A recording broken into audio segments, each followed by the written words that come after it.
What's up, everyone? Kaiju no Kami here with Kane. And Silver Quill is here somewhere. I rise from the ashes to restore to a land without a back screen or a wall. Wow! To back a screen? A back screen wall.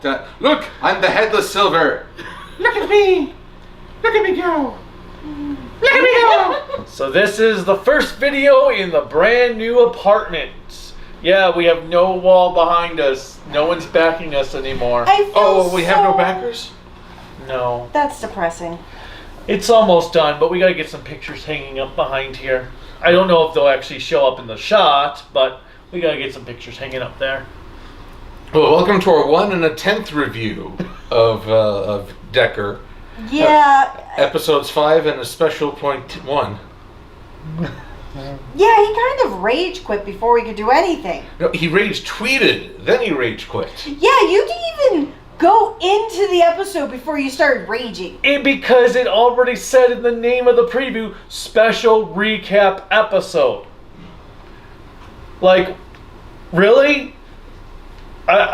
Did they just decide, well, everyone complained about Trigger having a clip show after 4 episodes, so we'll just wait till after episode 5 to have a clip show. Like, see? Then they don't have an Olympics this year to even use that for people to use it as an excuse. But yeah, maybe it was just right on time. So anyway, this is episode 5 of Decker without the garbage clip show because, man, screw that crap. So, episode 5. Eleking. Yep. Actually, I did not hate this episode. Yeah, I thought it was pretty good. I thought it was adorable. And we actually got some character development for Pouty. Pouty. She didn't pout so much, but she also demonstrated a lack of trust in her organization. Which makes sense. I mean, she seems very American. Very American, yes. Not a lot of faith in the institutions. So basically, it starts out with this dude fishing. And I love his comment because when I was a kid, whenever we went fishing, my dad would get me up at like 4 o'clock in the morning. Because apparently, if you get up super early in the morning to make sure you're on the boat by 6 a.m., fish wake up at that time. Apparently, in the fisherman's world, fish wake up early. So you must be there early to be with the fish so you can catch them. Do fish actually sleep? Yes, they do. But unlike sharks don't sleep because they have to constantly move. Well, sharks do sleep, but they still move. Oh, well then. Every animal sleeps. It's just because of biology, they sleep in different ways. Damn science. Because it would be kind of freaky if nothing slept. Well, actually, I found it would get so much done during the day. It'd be the apex evolution because it didn't need to go to night-night. But, long story short, the guy is like, what, do fish have the day off too? Because it's true. You get there super early because there's this belief that the fish will just be plentiful. And you sit there for 3 hours at times and you're like, is there any fish? But it's supposed to be relaxing. You just, have a thing of water, a little beer on the side. I don't know how old you were. I was like 8, so... Okay, then a little cider on the side, and... Well, my parents were irresponsible. They did not allow me to drink beer. Good. They let me smoke when I was a little bit older, but they didn't let me drink beer. Irresponsibility has kind of good. Okay. All I was thinking when I saw this guy and then the monster rising up, I thought of that early promo for the American Godzilla. The bad one. Oh, the guy on the dock. The guy on the dock. The one that was actually in the movie compared to the other ones. Yes. But we don't talk about that Godzilla. No, sir. The 98 one? Gino. Yeah. Oh, okay. Godzilla in name only. But yeah, I'm just like, he's just like, oh, did the fish have the day off? I'm like, Apparently the fish have all been crispy fried. But my favorite moment in this episode was the elevator scene. When she's just waiting in the elevator, it opens up, and she sees her two buddies there. They just stare at each other. And the door closes. No dialogue at all. And the door closes. And as the door is closing, they're both leaning over with the door closing to just look at her. It's like she's been busted. Well, I feel like whoever wrote this episode actually seemed like they were having fun with it. Well, because they get to introduce a new character and instantly make her sympathetic. It's rare that you can get a sympathetic story with a giant monster. Well, so in Ultraman, they've done this every few series. They have like a giant monster who has like these traits of like a pet-like type creature, or Well, Zet had the monster with the egg babies. Egg babies. I want an omelet. Give me your babies. I want my baby back ribs. Sorry, omelet. But yeah, Ultraman's been known to do that. Every few series will have an episode where they really try to do something with a monster to make you feel sorry for it. Well, but that gives a different opportunity to play than if you have to have mass destruction, run around. How would you defeat this beast? But one thing I did like about it compared to a lot of the other episodes that I remember is that it's actually a side character, like Pouty, who is actually involved in this relationship, because 9 times out of 10, it's the Ultra. Yep. The Ultra human form is the one who is going through this experience and trying to protect the giant monster. But here, it's Pouty, and she's doing what she can, and then she reminisces in a way about her puppy. Yeah. Although I would argue that Ellie, the Eleking, is more cat than dog. Very true. Analogy, because during the fight, Ultraman gets to do a mimicry, and Ellie's playing along until he pets her, and then it's like no touchy. That's a cat. Well, Dog will play with you and want you to tickle its ears or whatever. Actually, I have met dogs that are actually not terribly interested in being patted on the head. Fair. But I find it more common in cats than dogs. Very true. But there are times I've seen dogs with those personalities. Not like Odie. And if you don't know who Odie is, I'm so sorry. Once upon a time, he was the partner in crime to Garfield. Yes. He still is. Yes, but people don't know who Garfield really is these days. Have they not seen Bill Murray's apology? You regret anything, Garfield? Okay, but main thing is if you meet a dog, one, get the owner's permission before you try to pet him, and let them like sniff your knuckle to identify you. But I did so I kind of got a Men in Black feel from this episode, because apparently Yuko, who is a alien pit, basically decided to backpack through the galaxy.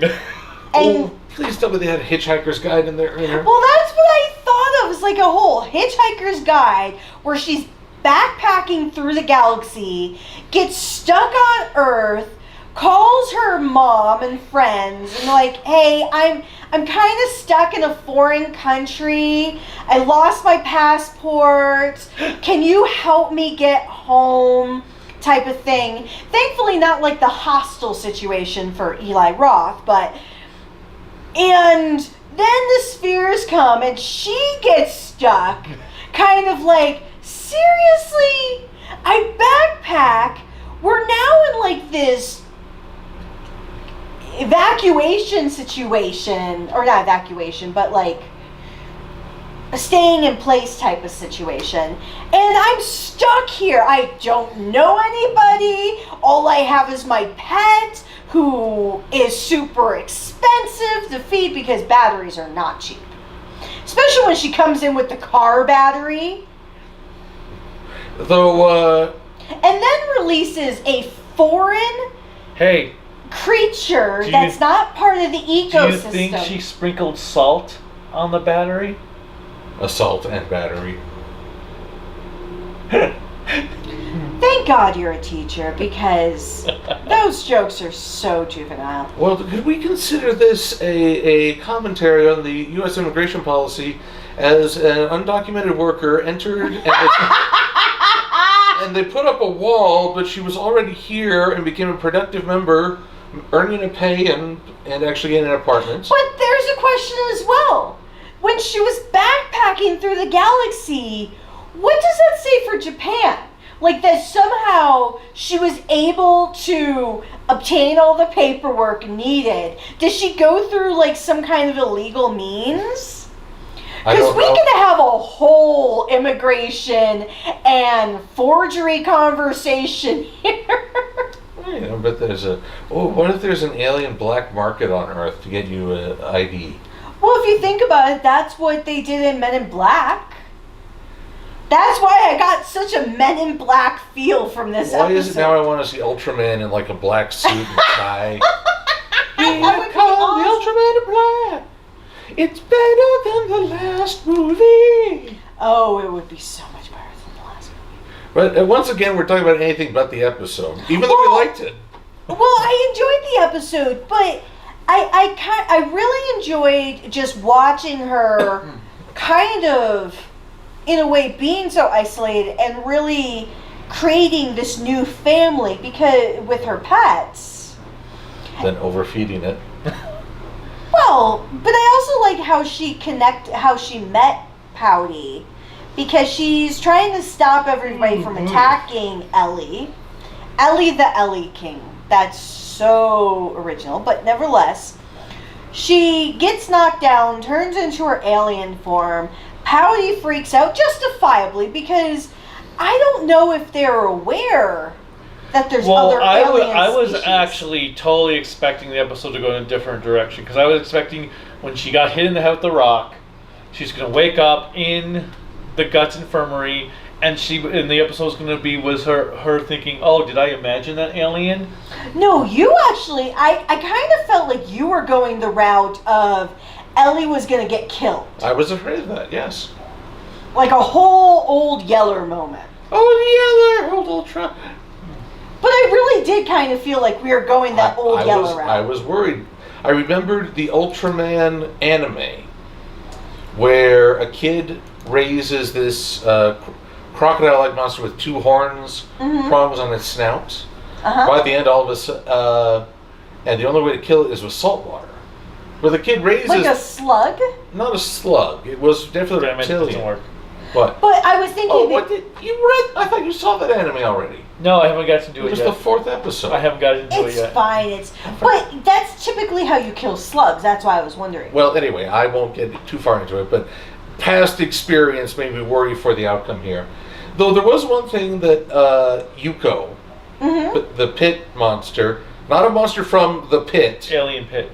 No, even then that doesn't sound quite well, right. no, they're actually called alien pit. Wait, but that makes it sound like a hole in the ground full of aliens. Well, because a lot of the Because aliens the in the pit series are called like alien, whatever their name is. The pit species, even that doesn't work. Anyway. It's the pits, I'm sorry. Indeed. She said something happened to Earth. And Pouty goes, oh, sphere. I'm like, wait, do people not know there's a big sphere dome around Earth? How do you keep that under wraps? Well, okay. Not to diverge again, but have you ever heard the term wag the dog? I watched the movie. But you do know that's actually a real thing, right? Well, they'd have to make false media of ships launching to Mars. Fake news, and coming back from Mars. Well, maybe... So, wag the dog, for anyone who is not aware, It is a movie, yes, and it's an incredible movie, but it's actually a real term that the government actually utilizes the media. They will do partnerships. That's why certain media entities outside of Fox News, which is not news media, which actually has relationships with the government that will spin certain stories. That's why you hear everybody saying, well, that's why they don't talk about COVID anymore. Because they spin news cycles to keep certain things out of the media or put certain things into the media so that it's in everybody's mind within the, like, in the public, because they want to make sure they control the narrative. And it's kind of sad, and even with as much technology as we have these days, it happens. It happens more than I think everybody thinks. Man, why am I so yawny all of a sudden? Because it's you. Because you were with kids all this week. And if any of your students are surprisingly watching, because parents are finding your YouTube channel, hi, Mr. Hank's class. Hi, we're sorry. We're so sorry. I know. Well, it's just funny because... I love that he's learning at you and not me. Well, that's because he lives with me and he has to be nice. It's the love bond. The love-hate bond. But, so it's that's kind of what I think is happening for this in a way, is that everybody is being told some story of something going on. I wonder how they'll spin the disappearance of the lake monster. Oh yeah, we totally killed it. It's dead. Everything's fine. Nothing to see here. Now, okay, but in the episode, I think we also must give some credit to Clean Cut, the captain. Oh, okay, yes. Again, it's easy. I'm sorry, but I'm not good with Japanese names. No, Clean Cut works. Which one's Clean Cut? He's the captain. Oh, Toki. It's just been so long since, I know it's been a couple of weeks, but in my mind it's been so long. I don't remember what his name is to begin with. But he's a very good leader. One, he may be a little passive-aggressive. I'm not angry, I'm just disappointed. Dad type. Well, yeah, he really is, more so than like Jafar, the team dad. He's a dad, but he points out, one, you're being emotional, and that almost cost you my trust, and you're assuming we would be unsympathetic. And he really shows that, hey, I will recommend this, but then he lacks a very critical piece of information. He needs his wife to check him. Is that his wife? No, but she's the team mom. Oh. If he's the team dad, she's the team mom. And honestly, there was maybe a little chemistry in the air between them. Well, I like how during the scene when they're going back and forth with their tete-a-tete, it's like so close up on their faces. No. You see like her like stern mom face, and then he's like pouting like that dad who gave in to their child and said, yeah, you can do this, but just don't tell your mom. And mom inevitably finds out, and mom's like, well, seriously? No, you did this? I actually liked when they were feeding Eleking, and the first time you see her in the episode or hear her is when she's on the comm yelling at them for trying to feed the Eleking, and she's like, by the way, don't overfeed it. All I think of with overfeeding, and I guess we are always going to be meandering off the Decker episodes, is actually like Gremlins. Oh, God, after midnight? Yeah, like don't overfeed it. And but technically every minute is after midnight. Somewhere. No, technically right now we're after midnight. Somewhere else in the world. After midnight, we gonna let it all hang down. Because the only time it's not after midnight is when it hits midnight. Anyway.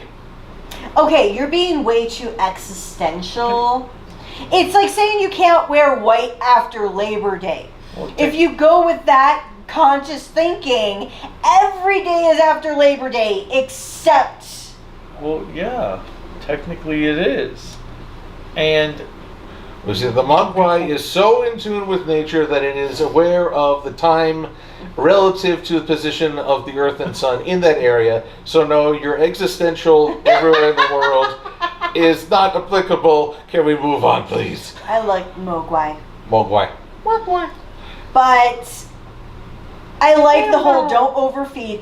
And then we get, in lieu of George not being a part of this series, we get our own version of an at-home instructional video of how to feed your Eleking in such a simplistic manner. She has to repeat the opening twice because she messes up like we all do when we're recording. Yeah. And then you see the script coming into frame when you need to have it out.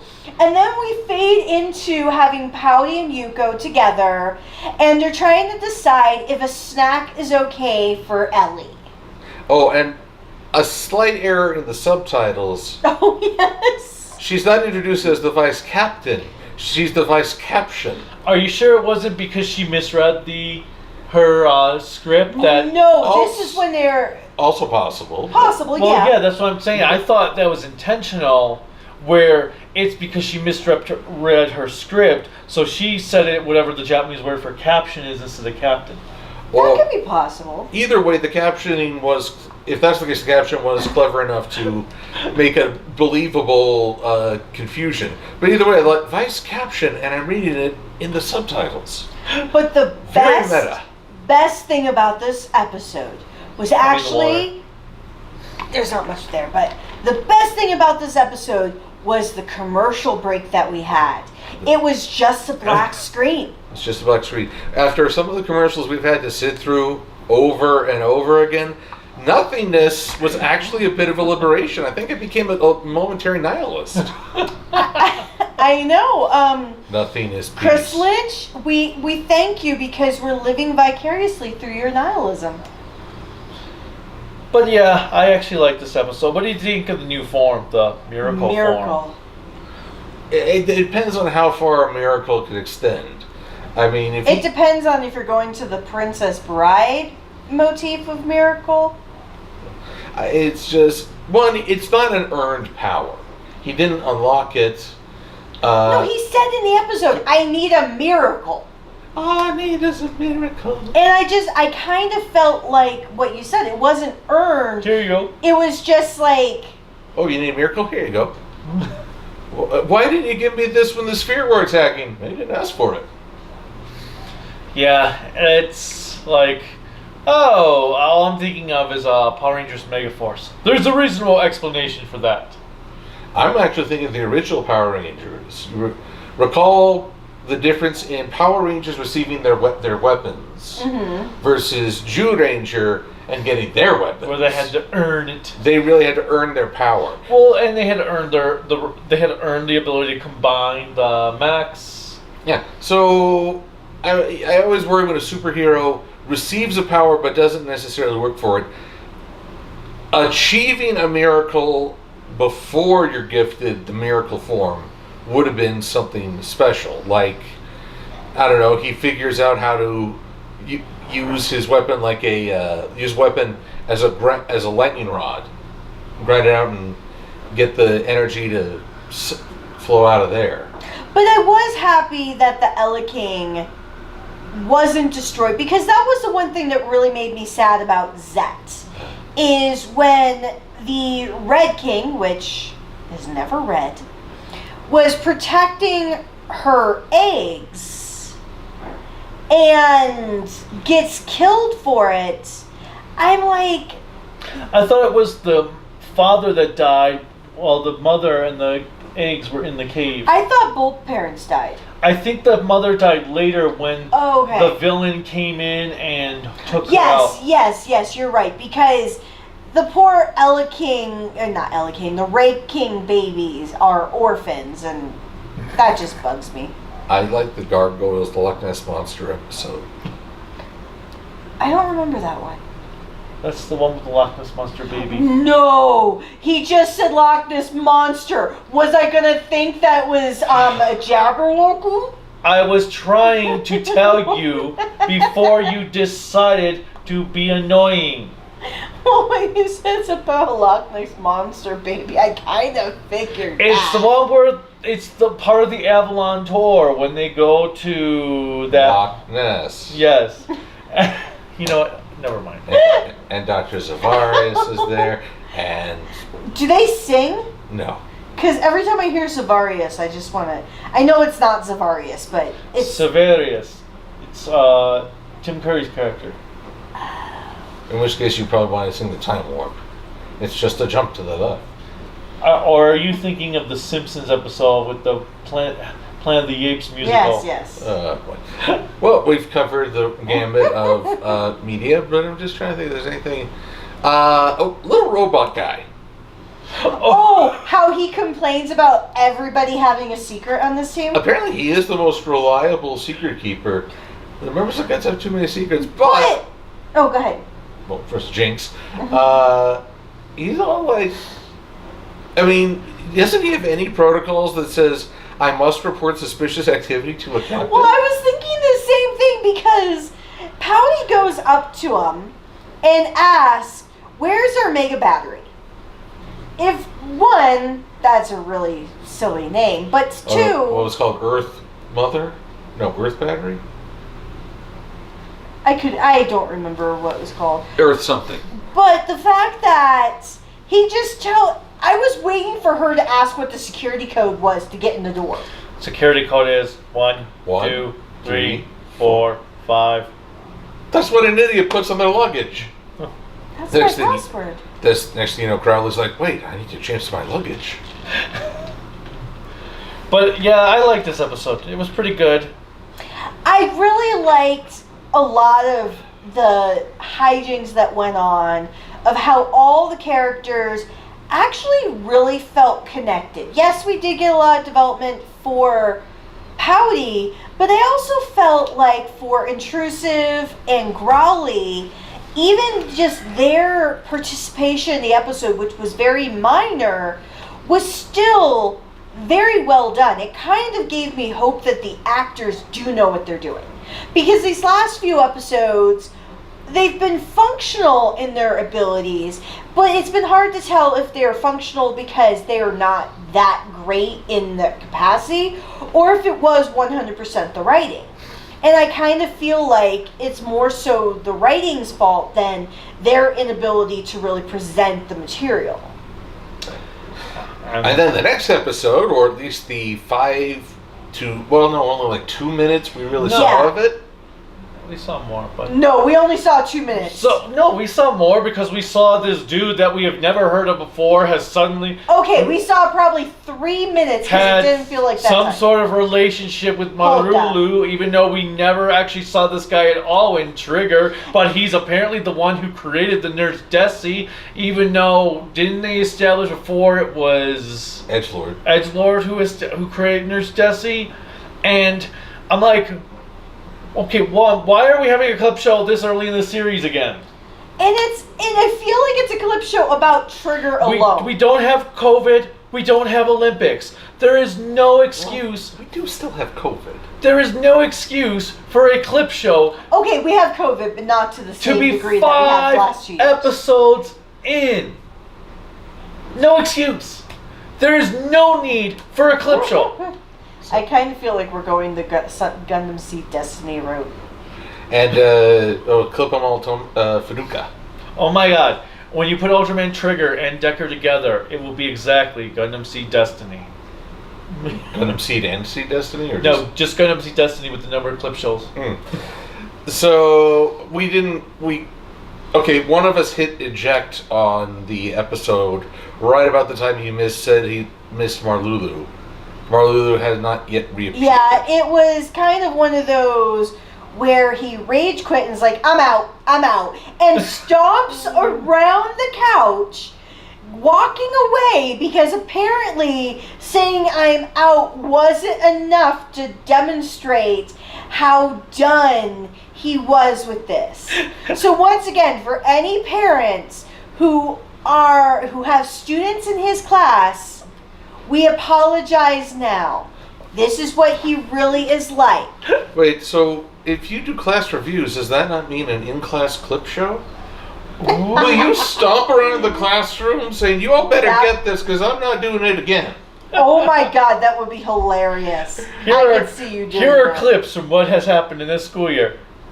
How did you get these? Don't worry about it. Just watch the clips. Oh my God, if you so did a clip show of your year, I want to know how you did it. You asked too many questions. But anyway, that's all I've got to talk about for this episode. I did like some of the fight in the water.